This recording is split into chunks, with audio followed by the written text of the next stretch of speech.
అబ్బాయి తాగిన పానకంలో విషం కలిసిందండి.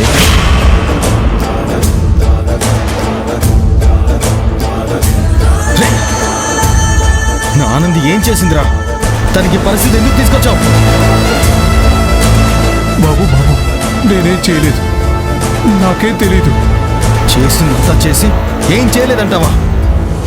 నా ఆనందికి గాని ఏమైనా జరగాలి, నిన్ను ముక్కలు ముక్కలుగా నరికి పారేస్తాను.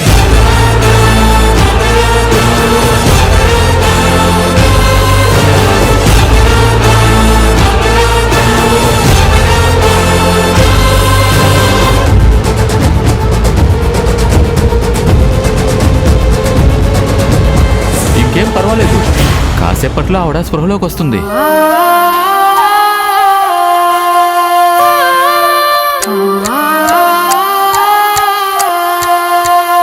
ఆనంది, ఆనంది,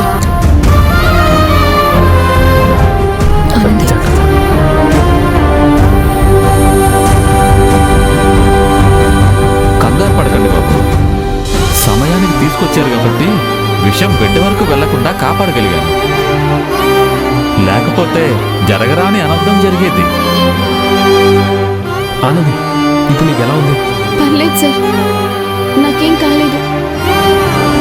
నీకేమైనా అయ్యుంటే ఈ సర్పంచ్ నా చేతుల్లో చచ్చుండేవాడు.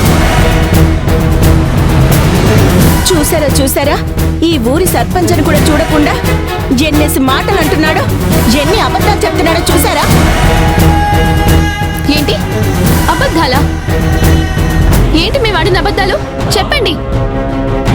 రాజశేఖర్ గారి కుటుంబం, నరసింహం గారి కుటుంబం ఈ ఊరి శ్రీరామనవమి ఉత్సవాలకి రాకూడదు అని పథకాలు వేసింది ఎవరు?